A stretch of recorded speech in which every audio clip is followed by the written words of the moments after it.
Welcome back. Thank you for checking out this edition of the 12 Kyle podcast. I'm your boy 12 Kyle. And on this episode, we are going back. How far back, you ask? We're taking it back 30 years. On September 22nd, 1992, Redman dropped his debut album. And it was called Whut Thee Album. And we're going to talk about it. We're going to break the songs down. We're going to talk about the production, everything, our thoughts on the album, maybe if our thoughts have changed. And you see who's here. He's back in the building. My man Eclectik is in the house. E, what up, baby? What's up, everybody? It's Eclectik, aka Eclectic Gadget, aka Super Click Lover, aka How to Roll a Click. How to roll a click. Click Good, man. Listen, I'm doing great. I'm happy to be on the podcast. Anytime I'm on the podcast is a good time. People get to hear good hip hop content or whatever we're talking about. And as a wise man once said, the ladies love me, the girls adore me. I mean, even the ones that never saw me. Yeah, because none of them have seen you. That's for sure. Yeah, man, we're taking it back. Redman's debut album. Again, the album dropped September 22nd, 1992. Damn, E, man, it doesn't feel like it's been 30 years since this album came out. But I know I have my memories, and we'll jump into that in just a second, man. But as we get started, man, I just wanted to know, like, where were you when this album came out, and what I were wasn't your even first? born, man. What are you talking about? We know better. Jesus, I might have been a six pack when this came out. I don't even know. So where were you? And I was Blockbuster and Chill when this came. pretty much, yeah. No, I think this is definitely high school. Mm-hmm. Yeah, this is definitely high school. Listen, this is the time where hip hop was in its little crazy transition where everybody was getting something off, because you had this album that came out. You also had the Chronic that came out the same year, and then you had like UGK's Hard to Swallow came out the same year. So some of everything was coming out, and and shouts to the fabulous Chia Lee came out too. Shout out to Chia Lee. Man, Cool Coyote. So it's so yeah, I was chilling. I still had my backpack on. I still had on my fake Tommy Hill sweatshirt, the duck head joints. I had the duck head, the fake Shout Tommy out to the duck head.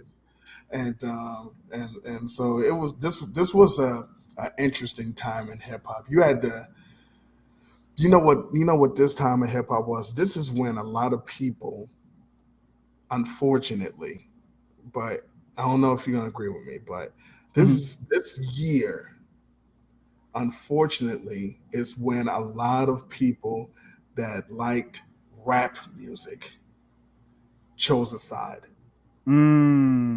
This is when they decided, you know what, I'm gonna go. Let's see, Redman came out, EPMD Business Never Personal came out, Real to Real came out. I'm gonna go this way and listen to them. Or, well, Chronic came out, DJ Quick's Way Too Funky came out, and the Predator came out. I'm gonna go this way. And a lot of times after this year, a lot of people never went back. So that's a good point, man. And you actually going where I was going with my next question. It definitely changed things. You mentioned the Chronic. The Chronic came out in December of 1992, and that was a seminal moment for hip hop at the time. And we talked on your podcast, actually quite a few podcasts on your podcast, where we talked about some of the shifts that happened in hip hop. And 1992 was definitely a year of a shift, or we were moving into a shift, if you will, into the end of 92. Because like I said, Chronic came out December 92, and then you go into 93 and the albums that come out. But this album right here, I think, and what you guys listening, you'll realize like this album in 1992 stood out.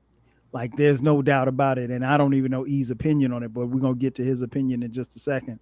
But yeah, this you're right. In some ways, a certain line in the sand was drawn. Hip hop was becoming bigger. It was going from being rap to hip hop, and it wasn't as commercial at the time, but we saw a shift as far as what cats were rapping about. So, I'd all argue it went from hip hop to rap. okay, well, you know what, you could make a case for that, really, because we were getting rid of the medallions and the Afrocentric ideas or ideology sometimes in hip hop, and it cats just started rapping, and then the lyricism. You can make a case that some of the lyricism kind of waned a little bit in certain pockets of hip hop. So no, I agree with you on that point. Um, what if you can remember? Okay, so you said you were in high school. This Yeah, I album, think I was wrapping it up. yeah, this album for me, I was a You were a junior, you were a senior in college, and it was your seventh year. sir. I was my this was my redshirt freshman year at South Carolina State University, and so it came out second. Well, no, I take that back. No, it was my sophomore year. You're right. It's my redshirt. Well, You are very old. redshirt freshman, sophomore year, whatever you want to call it. I always use football terms. Um, but yeah, man, I remember when this album came out. The first thing that I think of is the dorm, because all my boys had this album and it got a lot of airplay and and then you would have, how it is on college, especially black college campus. You'd be walking to class and you hear it bumping. And I think because of the production, which we'll get into a little later, the production really made it, cats who had nice systems in their cars, they would bump it, loudly on campus. But yeah, that's my first memory of this album. It always takes me back to the dorm life at South Carolina State University. Um, so do you remember, like, when you got the album, what your first thoughts were? If you can think back that far to like how it kind of like impacted you, if you will, when you heard it for the first couple of times. Impacted me. Barbara Walters. Listen, How did uh, you feel? yeah, Jesus. Um, I was looking forward to the album because, as anyone who's listened to me on this show or my show knows, that I'm a huge EPMD fan, Mm-hmm. and so anybody that's down with EPMD, I like. Facts.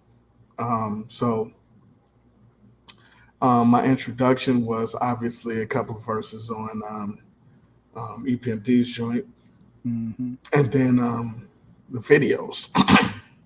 So you saw the videos for Redman before the album dropped, and it's just the album itself was almost almost like if I had an EPMD solo album Mm-hmm. plus some young hungry dude that's just rapping about whatever he wants to. Facts. Like, and I'm assuming we're gonna get into it when we break Mm-hmm. down the songs, but it was just when Redman came out, there was nothing like Redman, Mm-mm. and I think then and maybe a couple of years after that, Redman was truly an underrated MC. I don't know if I can call him underrated now, but the things that he was doing and the things that he's done in hip hop, a lot of people haven't done. Mm-hmm. And I think it goes overlooked. But this album itself was crazy. It was different. It was, he had various, the thing about this album was he talked about a lot of different things, but it was still cohesive Mm-hmm. and it still followed the same theme. It was all funk, and Yes. he said funk at least 7,000 times. Easily. Yeah, man. I agree with you. my first memories of. I actually do remember going to purchase the album. Got out of practice at football practice and went up, got in my car with my boy. We went up to the Prince of Orange Mall and I bought the album. I bought the CD, I should say. And yeah, man, this was one that, I can't even really say it was highly anticipated, but, to your point, Redman was somebody who was down with EPMD. And, you and I both come from an era like if somebody was down with somebody, then that was the automatic cosign. So, like, if somebody in their crew dropped the album, you was going to cop it because if nothing else, you knew that they were going to be on the album. I don't think I knew going into purchasing the album that Eric Sermon would produce, the album. I don't think I knew that going into it. Well, you also around this time wouldn't have cared. No, hell no. No, we a little known fact, folks. Back then, it didn't matter who produced it. It could have been Jesus on the drums. We wouldn't have cared. Like all you wanted to do was hear whoever you bought. You wanted to hear him get busy. And I figured that, since he was down with EPMD was going to appear on a song or two, but that's about it. I didn't know about any other type of, involvement that Eric Sermon would have. And I was blown away once I, sat down and listened to it. And I said it on previous podcasts before, like sometimes I will listen to an album, particularly the first time I listened to it, especially back then, and I might not like it. Like it'll take a while, take a couple of spins before I kind of warm up to the songs. Like I just remember liking this instantly. Like, oh shit, I gotta go back to that. Oh, what was that track? Like, it was crazy, man. And this one stayed in my rotation forever. It stayed in my rotation forever. As far as the production, obviously Eric Sermon, crushed it. Looking back on it now, is it as good sonically? Let me take that.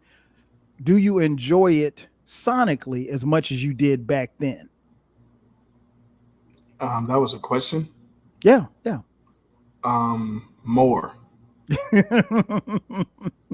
I enjoyed more now than I did when it came out. I guess back then, so I've never been a huge beat guy. My entire life of hip hop, I've been a words guy. People that I enjoy could release a cappella album and I'd enjoy it. Or they use the same beat throughout the so a lot of the things though done on this album was new, and back then you're listening, and I'm listening to what he's saying, and I enjoy the tracks, I enjoy the scratching. DJ Scratch did some shit on there, and I enjoy the funk samples, but that's just the backdrop. And so now when I'm listening, if I'll catch a different part of a sample, or I catch something that's like, all right, that's really dope. I remember really liking this song, and now I hear that, and unfortunately and unfairly, I compare it to some of the stuff I'll hear coming out now. Like, yeah, that's not fair. Like, geez, that's I mean, it is so vastly different than the music of today. But the key word that you just mentioned that I want to touch on is funk. I mean, like this is a funky ass album from start to finish, and I think much like you, like I've always been about words. So even now, when people talk about, oh man, did you hear such and such album? And the first thing they start talking about is the production. That kind of tunes me out because like I listen for the words. And then like after a couple of listens, I'll hear the music. I don't necessarily hear the music when, especially when I'm listening to it for the first couple of spins. But this album right here, man, it was just, it was so funky. Like you couldn't even bypass that part of the music and the structure of the songs. But his wordplay was crazy. I mean, if you could just go through the album, he has Isaac Hayes, Mary Mm, Jane Girl samples, George Clinton samples, five five stair steps. There's some Bill mhm, Withers on there, Macio's on there. You got obviously Rising to the Top. Kenny Burke is on there. mhm. A lot of Jam for You has a if if you listen Yes. to it and you can tell it has Square Biz sampled in there by Tina Marie. Mm. There's a lot of P Funk is A in it. lot of P Funk. Flashlight, Parliament, Zap. So it's very funky. He got a Kraftwerk sample. So yeah.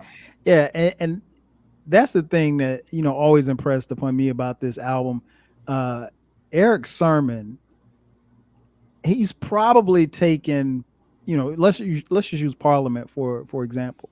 He's probably taken every song that they've made, and he's managed to put it in so many different songs, not just on his albums, EPMD albums, and obviously Redman albums. But like, I'm amazed at how he's able to take some of these bits and pieces of these songs, like you said, Supreme Funk samples. Um, and that's one of the standout things about this album, obviously, is the production. But don't get it twisted. Like you mentioned earlier, man, Redman is saying stuff at this particular time in 1992 that we hadn't heard before, and the wordplay and the wittiness and just funny. Like, he had some like just funny, and then he's got skits on here. This album, I'll be honest, I had not, because obviously when we get ready to do these reviews, I always make sure that I go back and listen to the album. And it's not that I haven't heard this album; I've heard this album a gazillion times, but I had not listened to this album in its entirety. I mean, like, there's songs that I appear on playlists and stuff like that I have, but I had not listened to this album in its entirety probably in about a year. And so a couple of weeks ago, when I started, going back and I was listening, I knew this album review was coming up. I was like, okay, so let me start listening to this album. Man, I forgot how much I love this album. I mean, like, start to finish. Like, for me, there's no skips. And we'll get into what we rank the albums a little later. But it kind of hit me after the first time that I heard it in its entirety in over a year. I was like, damn, I forgot how much I love this album. And there's certain songs that take me back to certain moments at South Carolina State University. And this I mean, this is an incredible, and this is his first album. This is his first album. Reggie Noble, Redman, is could we call him a relative unknown at the time that the album came out? No. You wouldn't call him a relative? Because I knew he was down with them, but I didn't know him like that. I don't No. even know if I'd heard something from him. Oh, oh, you heard hardcore. I forgot hardcore. You know what, man? The time kind of runs together. So I forgot hardcore came out before. Okay, you're right. So that, no, I did, but it still was like, he wasn't as known as he obviously is after the album drops. But no, you're right. Hardcore was out. I take that back. So I did know about him. Obviously, that's one of the reasons why I got the album. But man, I just, like I said, man, it's amazing. I really, really love this album. And I remember, like I said, just going back and listening to it, and it just reminded me of so many times back in 1992. The singles that were released, Blow Your Mind, which was released August 25th, 1992. So it came out shortly before the album. And that had a video. Not only you also heard Headbanger before what the album came out. Headbanger was, man, my head is messed up. Headbanger was out. I thought Headbanger was 93. Hardcore was on Business as Usual, which came out in 1990.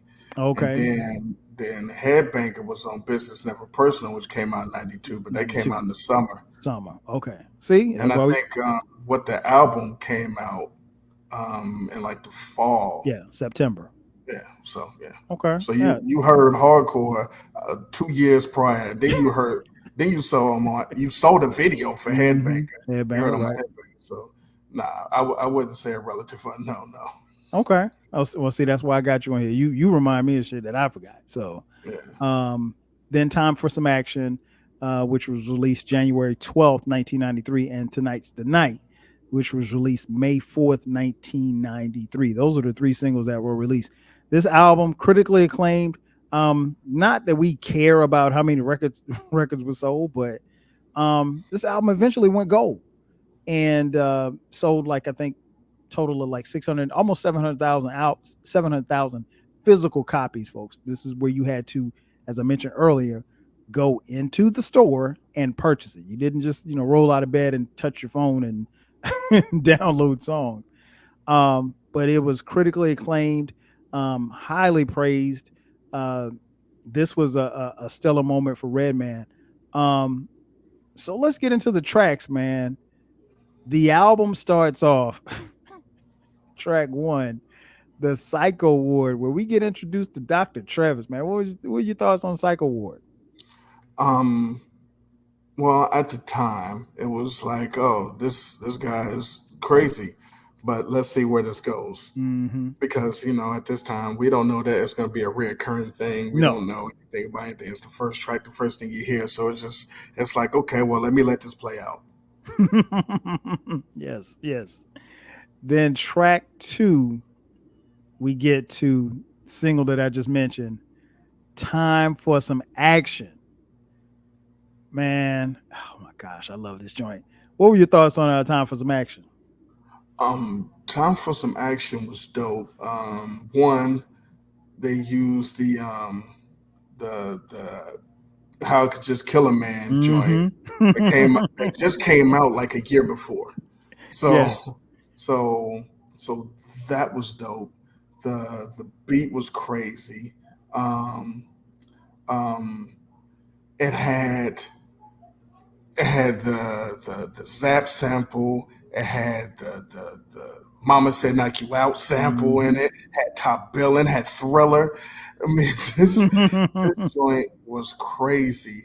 Um, um, and the lyrics. Man, Time for Some Action is incredible. Tyson used it for his entrance. Yes, he did.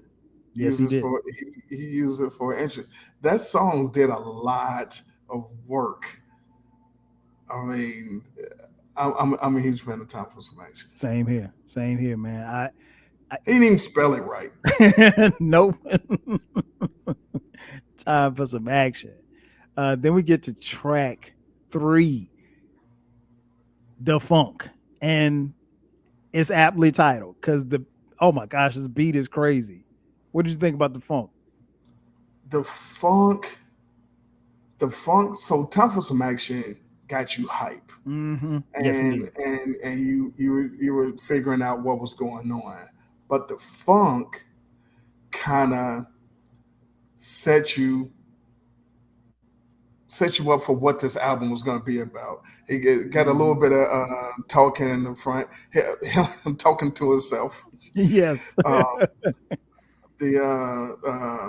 Make my funk the P funk joint is crazy, um, and it's not a long song. Mm-mm.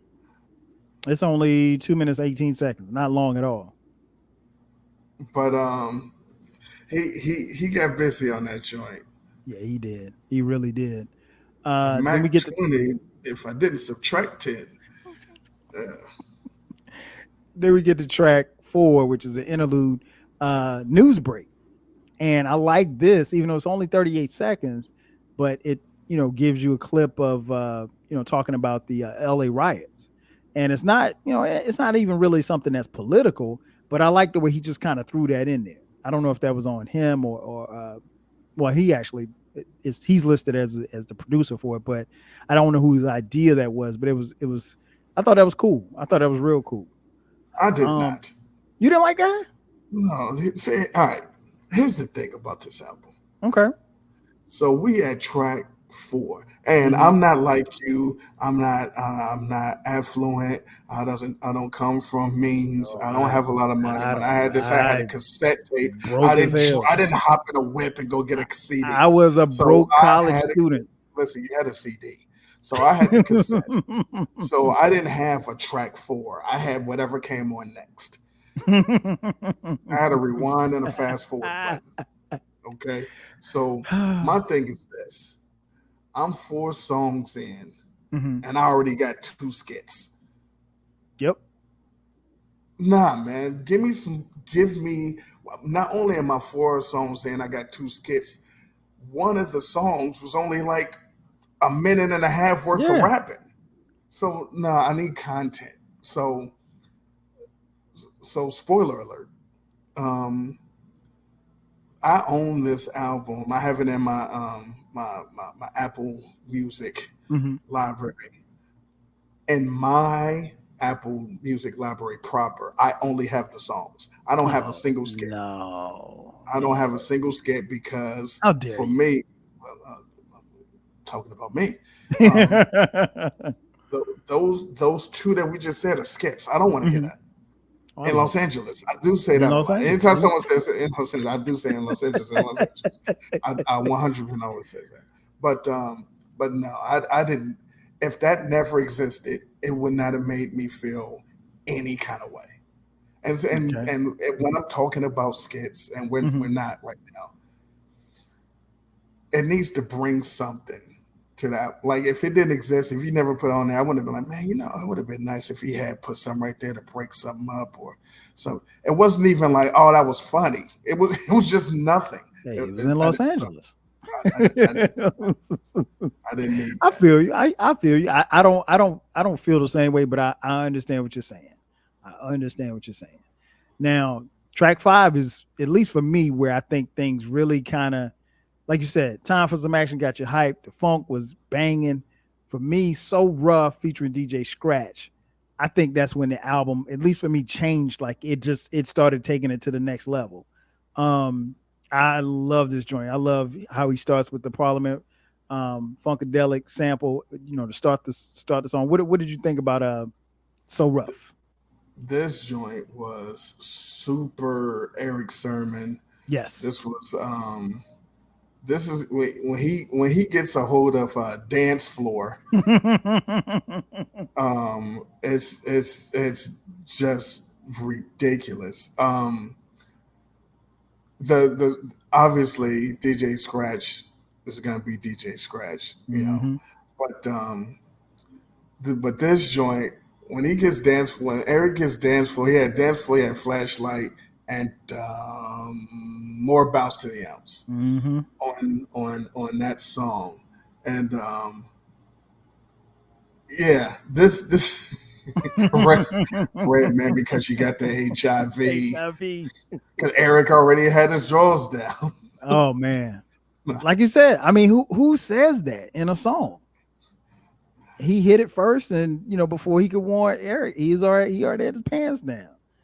Um, yeah, man, I love that joint, man. I love, like I said, for me, I think that's when the album started really. I mean, not that it was off to a bad start, but it was really taking off at that point. Then we get to track 6, Rated R. You got the Atomic Dog sample. He's scratching in. Rakim. Rakim and Ice Cube. Man, I love this joint. This is one of my favorites on the album. What did you think about? Really? Yeah, yeah. You know what? This was the first when I was playing it the first couple of times. This is the first song that I started. You know how you find a song, you say, okay, let me keep going back to that song. I kept going back to Rated R. Okay. What'd you think about it? I love this song just for the title Rated R and Redman. Back then when you had like clever titles, Mm. his mother hit him with a left, then another left. Um, he used the Easy E joint. Fuck a Hmm. drive by. I walk by and I spray shit, and the devil dropped him a level. Yes. Nah, Yes. nah. Wordplay, Song man. is super dope. Yeah, man. Yeah. So shouts to the twins and the Pack Pistol Posse. Hmm. Hmm. Shout out to them. Then we get to track 7. Watch your nuggets. Wait a minute, before you go back to Okay. watching Nuggets, Go ahead. on Rated R, he fought all of the horror characters. He did. He fought Chucky. he fought, what was it? He snapped the Jace. neck of Michael Myers because it was Yeah. August and he was talking some trick or treat shit. Oh, And Jason's soul rocks up the block. And so I just wanted to mention that. yeah, I'm glad you did, man, because that again, clever wordplay, funny. Like he said at the beginning, you weren't really getting a lot of this on a hip hop album. I mean, maybe a song, maybe, but not at this particular time. Again, this was something that was new. This is something that was refreshing, and it was on top of these funky ass beats. So that's what made it even more special. Then we get to track 7, "Watch Your Nuggets," featuring Eric Sermon and Charlie Murata.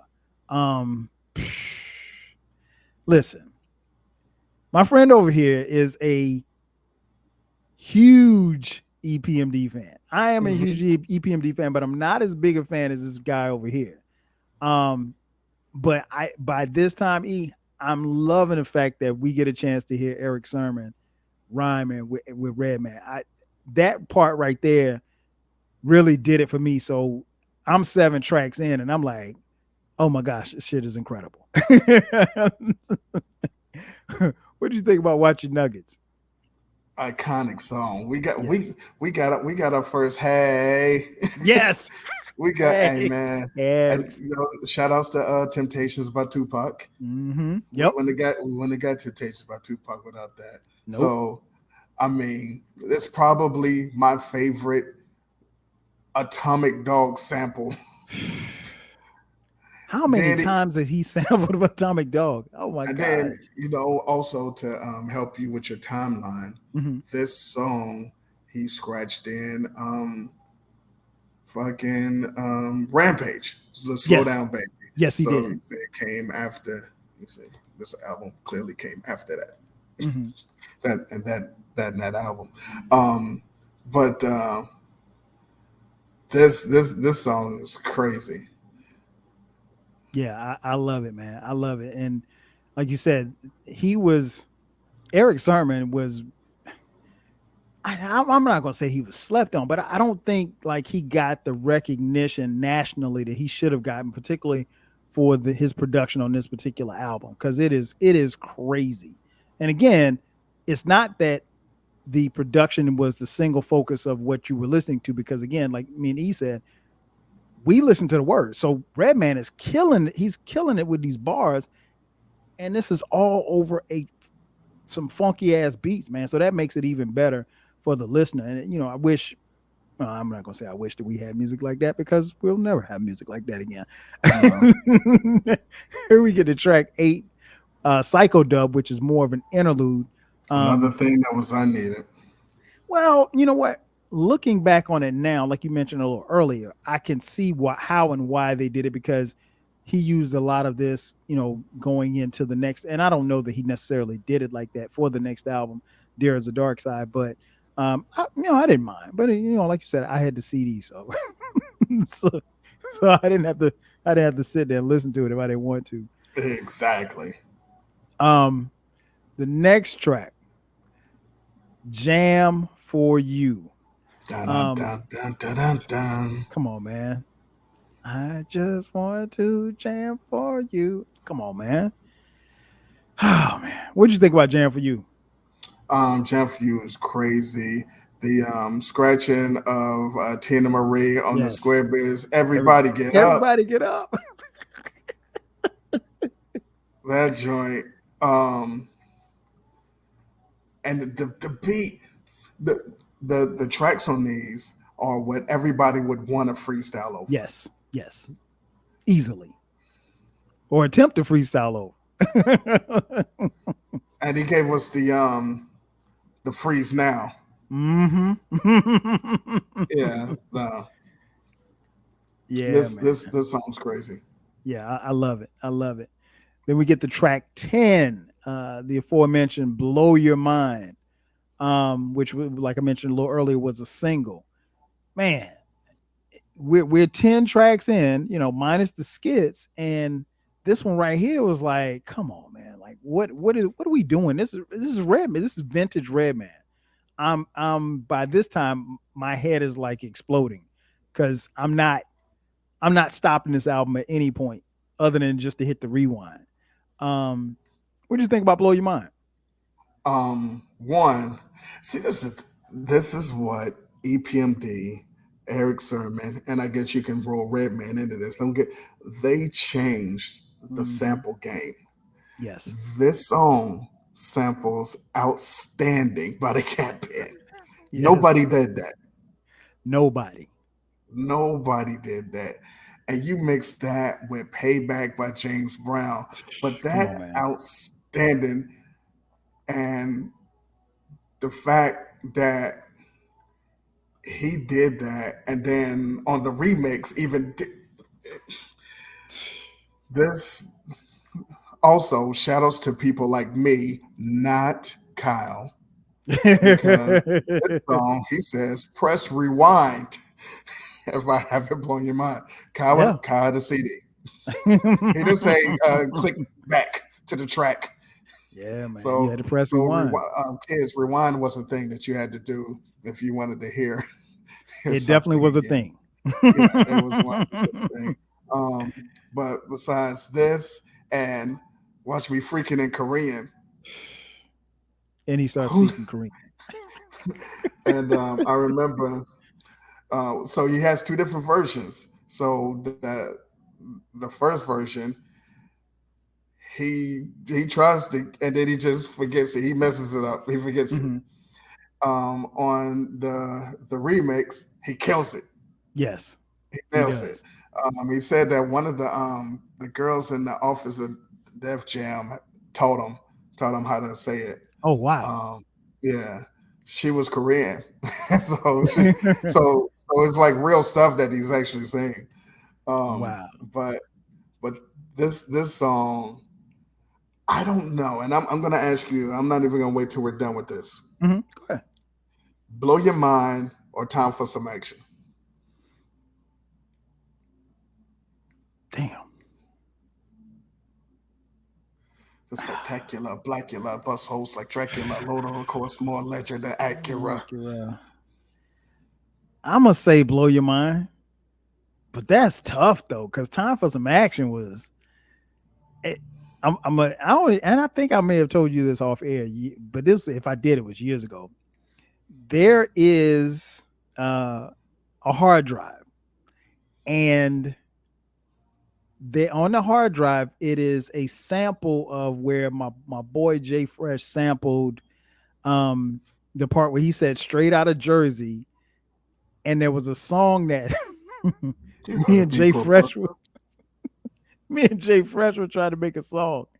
And I am actually rapping like 4 bars on the song. And that's as far as we got. And that's as far as my rap career went. Um, I don't know where that hard drive is. And if it should ever surface somewhere, I will choke the life out of Jay Fresh. But yeah, man, I blow your mind was my shit, man. Mm. That was my shit. So yeah, that was my that little part was my foray into rapping, and it we were just fucking around one night, just messing around. He had a keyboard sampler, and he had a beat, and we were trying to make a hit. Well, yeah, if that song shows up somewhere, I'm gonna kill him. It shouldn't, but I digress. Okay, so what do you say? Blow your mind or time for some action?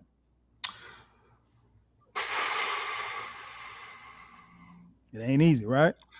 Yeah, I don't know. I would say time for action because I get two different.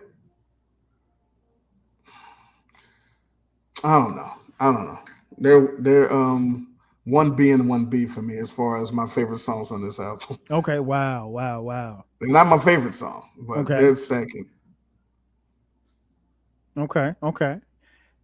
Then we get to track 11, hardcore. To make Um, their brothers act fools. come on, man.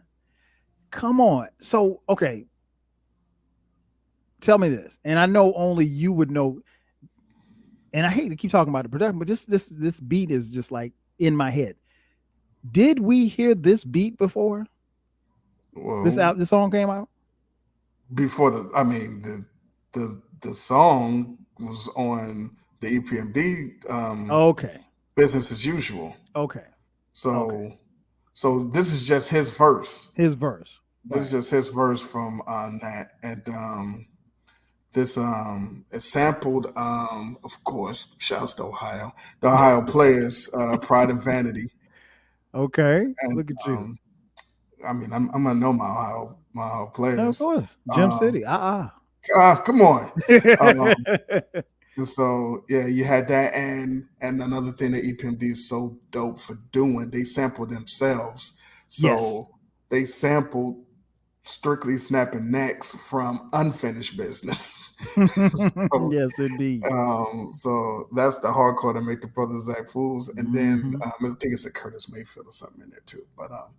But yeah, so this is just his verse off of hardcore Okay. Okay. from Unfinished Business. Because I'm like, man, I know and I'm glad. And again, you're helping me with my timeline because for some reason in my mind, all of this stuff kind of runs together. And folks, I don't want y'all to think like I'm crazy or something like that. But it's like, you know, in 1992, we didn't have a whole bunch of technology. So like, it's No. hard to kind of chronologically put everything into place sometimes. Um, and in my mind, this album came out at the same time with rest of the EPMD stuff. So, um, okay, so before I move to the next song, I got a question. Hmm. Maybe you can answer this, maybe you can't. Do we Probably know not. why Parrish Smith isn't on the album? I assumed Okay. that he was working with DOS Effects. So this is the thing. So basically when all these people came out, PMD worked with DOS Effects and really K Solo, and Eric was mentoring Redman. Redman stayed with Eric Sermon when they were doing this album. Mm-hmm. It's like slept on his floor and shit. Mm-hmm. So but even though Redman was DOS Effects DJ when they would perform live. But anyway, um, so I am going to assume he was doing his DOS Effects thing, and um, Eric was doing this because if you notice, PMD is on DOS Effects albums. Eric Sermon Mm-hmm. is not. It's not right. You see what I'm saying? So it was just mentoring it before the split. They were about to take over Yeah. because Yeah. they had their hands in like all the top rap acts, So I don't know for certain, but I'm going to assume that's what was going on. I think that's a pretty safe assumption.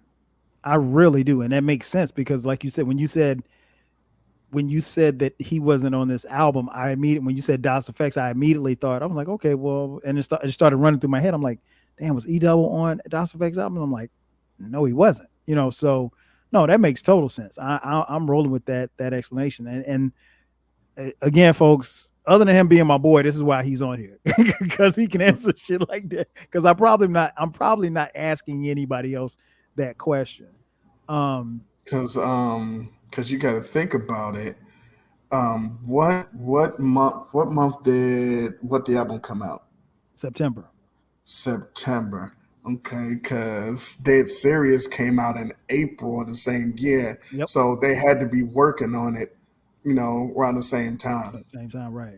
Yeah. So And folks, one thing you have to keep in mind is that and we're assuming that they probably working on these two albums at the same time. They may or may not have been in the same city, but it's not a situation where you had the technology where you could mail something in or email something in. You literally had to be in the studio. So no, that's a great explanation. I'm rolling with that. Then we get the track 12 interlude, Funky Uncles. At least from what I can remember, my first introduction to Uncle Quilly. And Uncle Quilly had some choice words for Hammer. oh yeah, that's what got Redman in trouble. Did you like this kid? I loved it. I mean, when it came out, it was funny. Yeah. But then here's my thing with hip hop skits. Spoiler alert for a future show that you guys are gonna hear. Once you hear the skit once, there's really there's very few skits that you need to hear again, unless you are showing it or playing it for somebody because they never heard it. Other than that, it's so when this first came out, very funny. Um, got him in trouble with Hammer, Mm-hmm. um, in which so Uncle Quilly at the end was like, Hammer time, Quilly time. He ain't shit. Mama You ain't ain't shit. shit. You ain't shit. Um, and did you know, Kyle, that Hammer clapped back on Wax? That I did not know. I heard Redman's version on YouTube about the trouble that he ended up getting approached by Hammer and Oh his. no, we're not talking about Oh that. We no, don't care I about didn't know that. Hammer. I didn't know Hammer. I didn't know he clapped back on what song. Well, and Do you know? of course I know. Oh, I should. Yeah, So because you got all Hammer's albums. and listen, "Son of the King" was a dope song. You're not gonna come in with that Son of the King shit, man. "Son of the King," "Bring 'em," "Let's Get It Started." What's the shit? Here come the news. The funky Pump it funk. up, What about pump it up. funky headhunter? Funky, no, no, no, Pumps and a no, bump.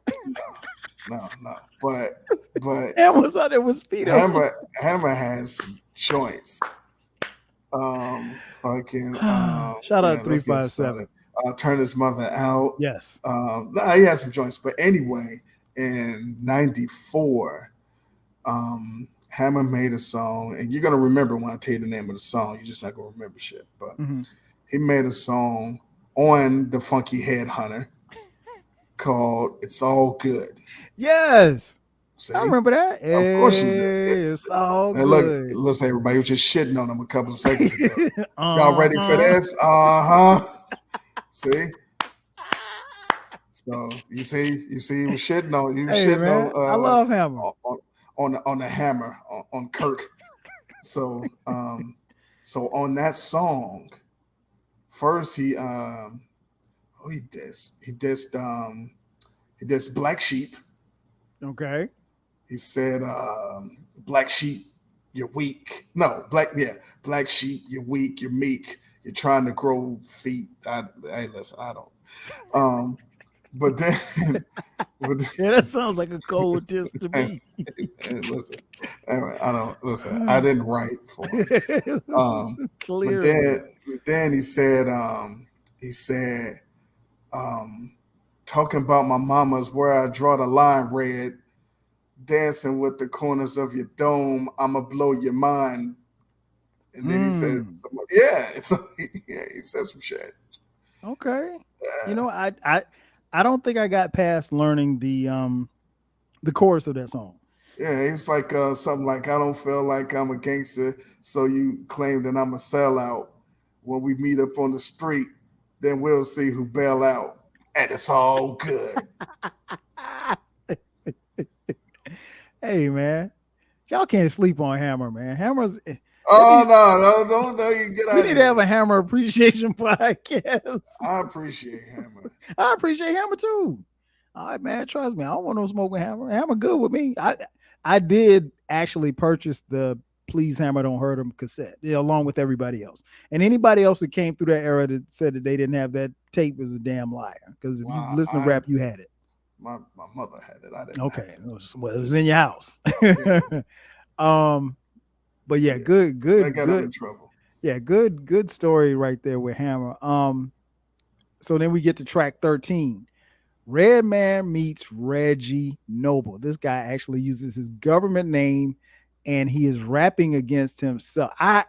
Man, listen, I love this joint, man. What did you think about this one? Well, this is dope because one, this is back when really no bullshit. Very few rappers use it.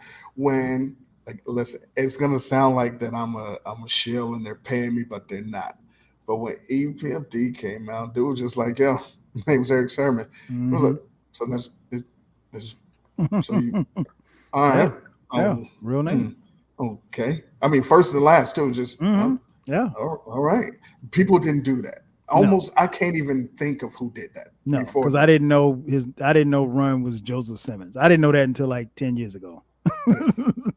So, and his middle name's Ward. Yeah.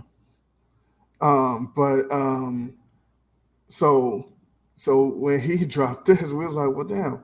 If you read the back of the cassette cover, you're like, oh shit. Well, who's Reggie Noble? Who's he about to meet? I can't wait to Mhm. listen to this song. And Yep. then you realize it's him. And ladies and gentlemen, this is way before Biggie stuck up people with himself. Yeah. Because a lot of people were like, oh no, Biggie was the first to. No, he No, he wasn't. wasn't. Trust me, he Reggie, was influenced by somebody. yeah, like they said, I got a story to tell. Biggie was the first to do a story, and then at the end, recap the story to his boys. He wasn't. The first person to do that was Dana Dane on Delancey Street. They don't remember But anything. but anywho, this on top of us just finally meeting Reggie Noble, um, he, we meet him because he points out that Redman has some pussy on his face, on his mouth Yes, on his mouth. from jail. So, so my top lip, don't crack jokes or pop shit. Just get enough of my top lip, or Richie, you get drop kicked. Yes. So it was crazy. Yes, yes, yes. Um, yeah, man, I love that joint. I love that joint. And ironically, it's produced by Reggie Noble. Then we get to track 14, which, spoiler alert, folks, is my favorite song on the album. Hey, mine too. Hey, yeah, I knew you were gonna say that. It's also my Tonight's favorite Night. Redman song. Period. Is it my favorite? You know what? It might be. It just might be. Off the top, yeah, I'm thinking, yes, it probably is. Tonight's the night, man. Man, what can I say? This joint, oh my gosh.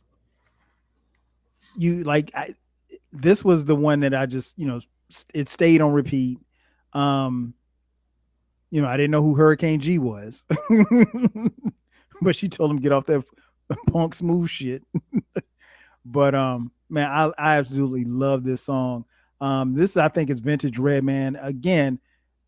Personally, because I was so invested in this album, I would have liked to have seen this song blow up like everybody else was blowing up in hip hop at the time. And it was it did well because again it went gold. And I mean, if you go gold in 1992 and you're not on MTV, in shiny suits or whatever like that, or hammer pants, I think that's a good thing. So what do you think about tonight's The Night? Again, favorite Redman song, favorite song on this album. The way that he was rapping, and then Hurricane G told him to cool out. He started rapping, but the a couple of things. Mm-hmm. Tonight's the night, and me and my niggas ain't playing. Ain't playing. That I love the what was this shit? I do what type of evil that men do, like cursing up a window at a bitch and her friend too. And then the bump makes the speakers pop. Mm-hmm. But my favorite thing, well, besides, all right, my other favorite thing is in the hook. They're just snapping on each other in the background. Yes, they really are. So that alone, like no one ever did anything like that. No, not even close. Not even close. You nasty African Mr. Bojangles, turn up shoes having ass. Shoes having ass. But oh man, even though it's trivial, but my favorite shit is like I was just when I heard it, I was just like, this is incredible. Mm-hmm. But niggas fucked up by letting me make an album to get on the mic and let my fucking style run. And then all night I was like, this is incredible. Yes. Shout out to the Mary Jane girls. He he rhymed the album with stuff. I, I don't know. And then at the end, he wants to keep rapping. They tell him that, nah, man, the record's over. It's over. It's over. And we're rapping. Oh man. Then we get track 15, Blow Your Mind remix. Yeah, where he actually gets the Korean off. Mm-hmm. So that was a thing. Then we get to track 16. I'm a bad. Word to the mother. What'd you think about that one, man? I love this joint. He gets mad, wicked fuck around. The best shit. Come on, shake it. What's up, Dow? What's up, Dow? Wait a minute, what the that fuck is hilarious. Happened? That is hilarious. And the reason why it's so funny to me is because by this time I'm listening to this where everybody is somebody. Oh, this guy. Grambling State University. And so I'm down in Louisiana where every Southern, they call each other dog. Yeah, dog. You the dog. No, but it was dog. Well, it might have been dog down in Louisiana. South Carolina State, our school mascot is the bulldog, so we call each other dog. So yeah. Oh, well, this is for all you punk pussy to show you I can do whatever the fuck I want to do. Check this out. Shake it. Come on, shake it. Come on, shake it. What's up, Dow? What's up, Dow? For no reason in the middle of the song. In the middle of the song. And he just goes back to regular rapping. Yes. I love it. The first time that I heard it, I was like, man, what the fuck? And I was like, oh, this shit is funny. And so like you said earlier, like some of the stuff when you hear skits and stuff, maybe they're not as funny, the 50 millionth time that you've heard it, but like I don't mind it. But that part right there, I'm laughing every time. Yeah, and I'm singing and rapping part of the song, so I'm down. Yes. Mm-hmm. Yeah, man. So then we get to track 17, which is an interlude, Cessed One Night.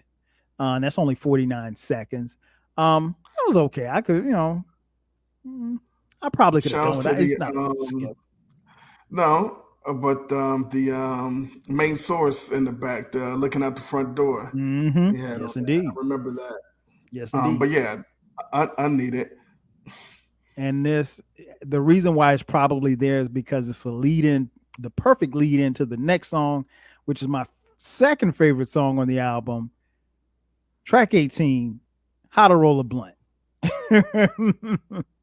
Now, I will admit to y'all, as somebody who has never smoked marijuana before, I don't even know. I can't even really explain why I love Redman so much, but like I feel like he taught me how to roll a blunt, and I've never rolled a blunt in my life, and I'll probably never roll a blunt. But if I ever do, all I gotta do is do what Redman said, and we're straight. Oh man, what did you think about this one? Super dope use of Rising to the Top. Yes, on the sample. They sampled NWA, Automobile on there. The memory I have about this is a very vivid memory. Is let me see. Let me make sure I get this right. Drew Hall. I'm a Drew Haller baller. Room 407. Room 407. This guy. That was it. Drew Hall. Grandma. My next door neighbor. The dude that lived in 406. He was from Jersey, and multiple times a day. He'd get ready to smoke one up. Mm-hmm. Every single time he played this song. And so when you heard that song, you knew he was rolling up and about to smoke. And I'm right next door. So it's just, I'm chilling, playing, what I got at this time? A Genesis? Yeah. You got the Genesis right now. I'm sitting up, mad. Oh shit! He about to spark one. and he come over and we play. I don't smoke, but everybody I know smoke. So, you know, we just sit up and then, you know, we kick it, he leave, other people leave. But an hour later, oh, Oh, all right, man. Uh, so yeah. Shouts to women not wanting to break their Lee nails. Lee Nails. Yeah, man. That's it's a good. It's a feel good song, man. It's a song that Cause I paid 10 bills for the get ill. Back when, yeah, I had a dime bag. A dime bag. the I paid dime bag 10 was a bills good for the time. get ill. Yep, a dime bag was a good time back then. And I mean, like I didn't, like I said, I didn't smoke weed, but all my, well, I ain't gonna say all, quite a few of my teammates did. So I was normally around them or in the room when they were smoking. And I mean, like I never buzzed off contact or nothing like that. I just being around them and they, playing that song, man, it brings back so many memories. Like I said, this album always takes me back to the dorm at Bethea Hall at South Carolina State University. Um, Next track 11, excuse me, track 19. Damn. Uh, Super Lover Interview, which is the lead in to track 20, A Day of Superman Lover. Now, my friend over here is, if you've been following, and you should be following and listening to his podcast, um, he's doing the top 50 story rhymes of all time. Um, at the time of this recording, I'm not sure what number he's at, but 17. okay. This, correct me if I'm wrong, this has not appeared on your list, correct? It has not. Okay. And technically, technically it's there, but technically it's not. Okay. Because I'd be surprised if it doesn't make your list. It does, but it doesn't. Okay. Gotcha. And it will all be explained once we get to where we're Okay. going. Okay. So be on the lookout for that. But man, this takes me back, man. If for no other reason, it reminded me, and like I said, when I started, you know, when I started going back and listening to this album, it just reminded me of one, how dope Redman is as far as a lyricist and a storyteller, but just telling a story, having a beginning, a middle, and an end, and having some humor in it. I mean, like we don't, and it's hard for me to compartmentalize and not talk about how music is now, but like nobody's doing anything like this. And this was 30 years ago. And it just I don't know, maybe it's just me being nostalgic. I'd like to see people rap like this. Cuz to me that's entertaining. Cuz yeah, we know Redman can spit. We know he can give you bars, but he can keep you entertained, for 3 minutes and 50 seconds, which is what this song is. I could go on and on about this particular song, man. What did you think about a day of Superman Lover? Um, it's this is crazy. Again, going back to what I said before about EPMD and Eric Sermon, and in some instances, Redman don't get credit. The the Johnny Guitar Walker sample, Mm, Superman Lover, that's been used in what's the 411 remix, mm-hmm, and Afro Puffs by Lady mm-hmm, of Rage. It's used in Predator. It's used in Nod Factor. Ghostface did just rapped over the whole top of it in Super GFK. Um, I remember, yeah, a lot of people. But this this this was like really the first time somebody used it like this in hip hop. Now, before mm-hmm. I will say that "You Wish You Could" by Special Ed used the track too. I don't know why I remember all this stuff, but You got me because I don't remember that. "You Wish You Could," and it was in the background of Mr. Hood on KMD in '91, but Mm-hmm. '92. This is when they killed it. Um, He's saving the kid in the tree is wishing he was watching Fritz on Channel 6 and relaxing, feet cocked up just a little with a hot cocktail and a bowl of tender vittles. Mm, But the thing that, and I'm thinking about the list and why I included, but I didn't include it. But the Hmm. dopest thing about the Superman Lover and the Superman Lovers that came behind it is some things that really didn't happen in music back then. Hmm. The different beat break. Yes. So you listen to the whole song, you jam into the Johnny Guitar Walker, and then it breaks, and then Yes. you get a whole another. You get the Totally. Payback by James Brown. Hmm. Yep. You get the you get the Payback, and it's just crazy how they did that. Yeah, man. A beat change in the middle of the song, and the dope thing about this song, man, Superman Lover becomes, and again, this is on his debut album. It becomes a track on, I want to say, damn near every album since then. Kind of like how EPMD did with Jane. Um, so he had he was going to throw that particular story rhyme in there every album, and He I, had I a just I love it.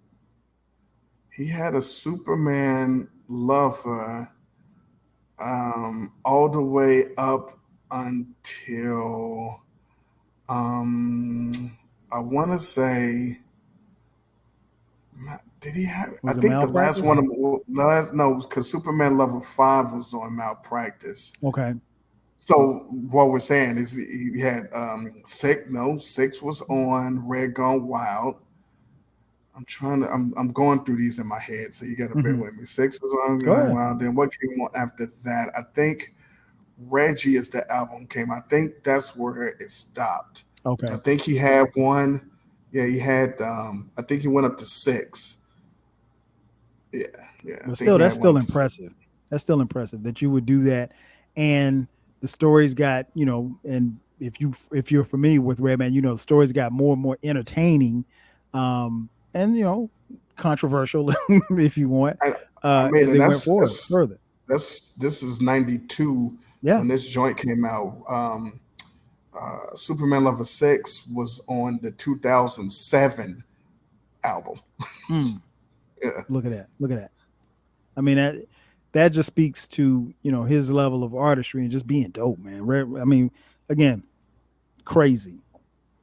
Then we get to track 21, which is Encore, which is more of a musical interlude that takes us out all around the world for the funk.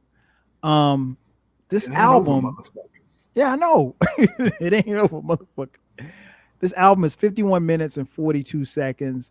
Uh, I mean, in case you haven't figured it out by now, we both love this album.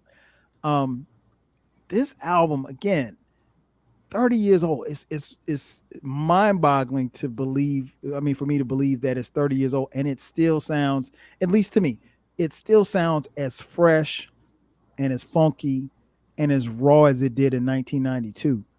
Um, if you were giving it a mic, we got the old mic, the old source mic system. How many mics would you give this album then? How many mics would you give this album now? Um, then five. Okay. Now 4.5. If this didn't have skits on it, five. That's fair. You know what? That's There's fair. no song that features lyrics Mm-hmm. on this That you skip. album that is bad. Mm-hmm. That I is agree. even just alright. So if it didn't have the, if it didn't have the skits, I'd say this was a flawless album. Mm, But it has skits, and you cannot have a flawless album with skits. Spoiler mm. alert! Spoiler alert! Spoiler alert! Yeah, man. And this actually got 4.5 mics out of the source when it came out. And, to be honest, a lot of people thought it should have been five. Uh, Me included. then, When it came out, five. Yeah. yeah, yeah. Then,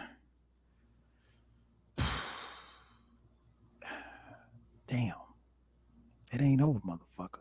Um, then I probably give it 4.5. Then, um, Man, I'll give it 4.5 now, but it's close. I mean, to the point where I think if like if you say no, it's a 5 mic album, I'm not arguing with anybody that says it's a 5 mic album. Okay, I will argue with you if you say it's a 4 mic album because I don't think that is. never mind all of that. Mm-hmm. Here's my question: Mm-hmm. is it a classic?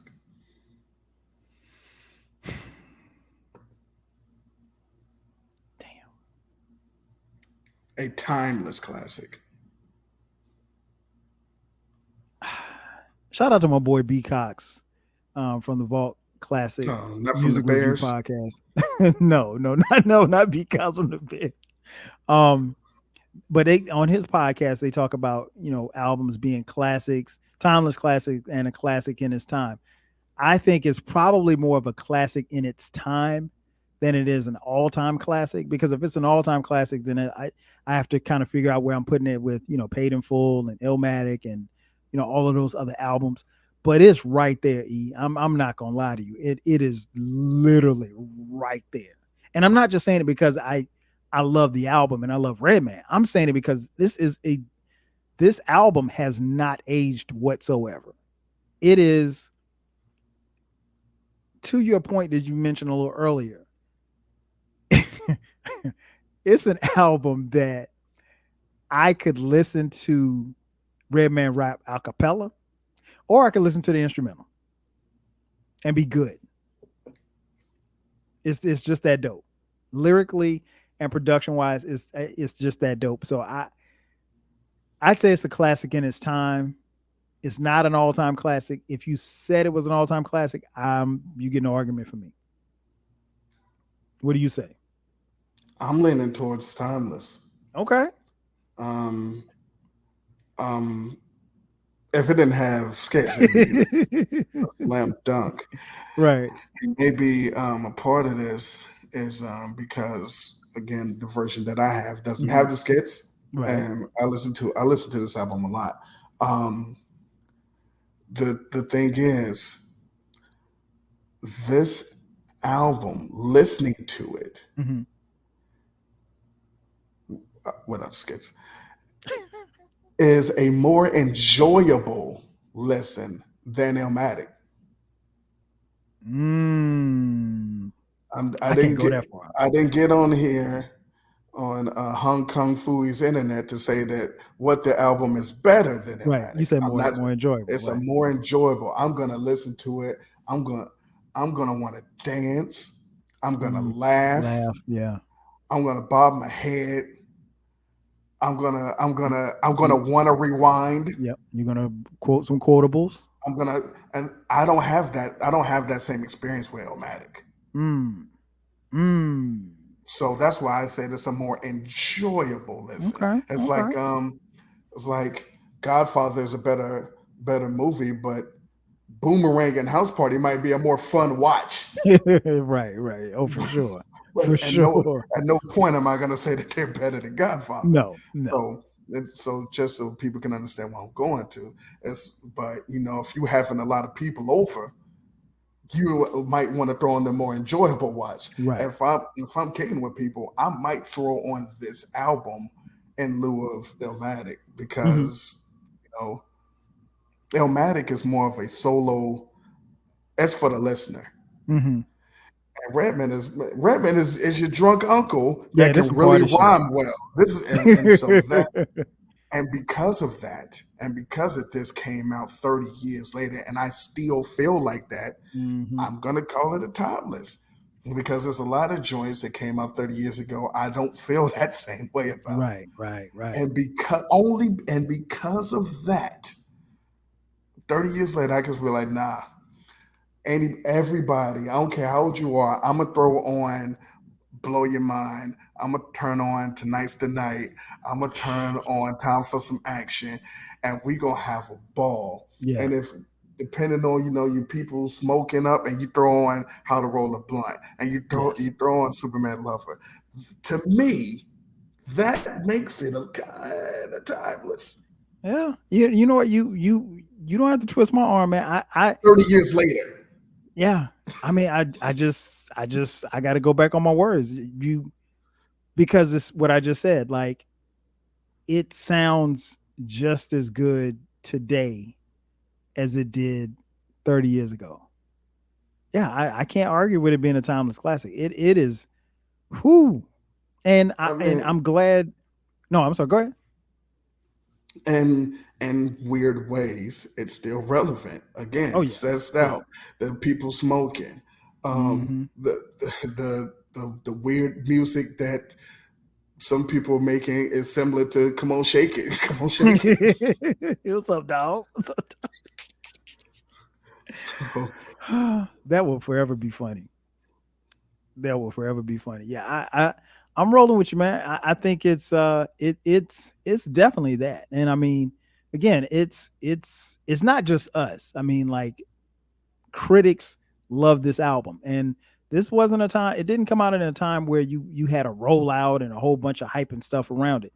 He just gave you a raw ass album, and it was yeah, cleverly crafted, and the production was incredible. And I, th- I go ahead, think go ahead. that's I think that's the other thing that makes me um, a big proponent and back this album is because it didn't have the fanfare or the Yeah, yeah, promotion none. or the all of the stuff that Illmatic had or Hmm. that the Chronic had or Hmm. it just came out That's it. and Just it came was out. just dope. And as far as 92, um now listen, at Eclectic, Uh-oh. at Encyclopedia Hip Hop, Hit him up. um that's Twitter and Instagram. Hmm. Song for song, Uh-oh. we don't count the skits. Okay.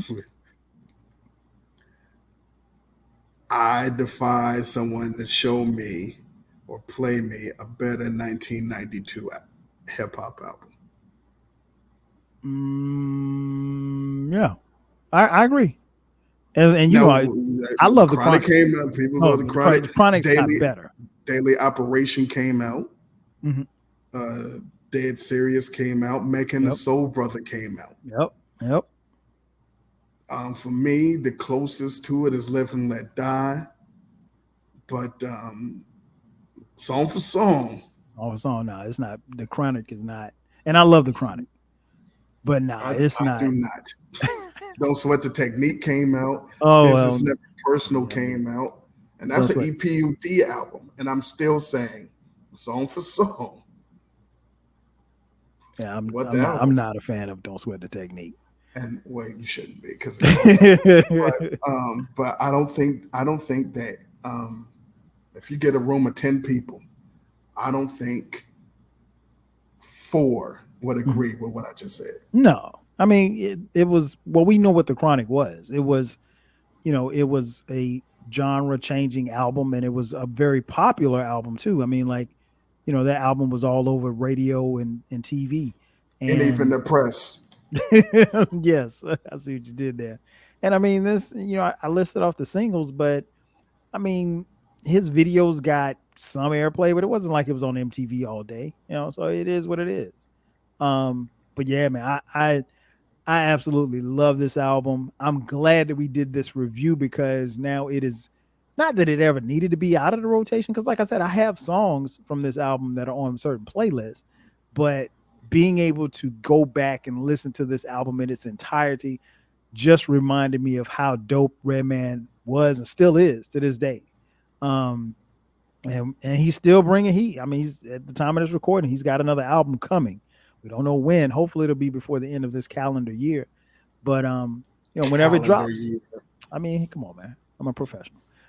But whenever it drops, man, we there. So before we get out of here, man, you said it a little earlier, but tell folks where they can find you, where they can check out the podcast and all of that good stuff. That good stuff.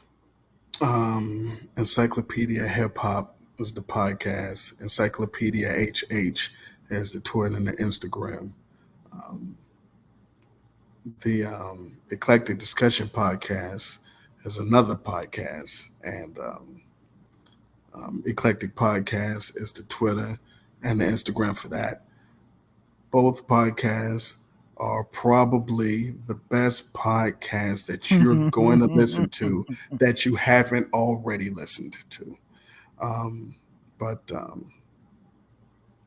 if I'm wrong, send me a message, tell me I'm wrong. Mm, there it is. There it is. And you guys know where to find me. The 12 Kyle podcast drops every Thursday at midnight. Uh, Catch me on socials at 12 Kyle. That's going to do it for us again. Redman, What the Album, 30 years old, September 22nd, 1992. That's going to do it for us. So for my man Eclectic, I'm your boy 12 Kyle. We will catch you next time. 5G.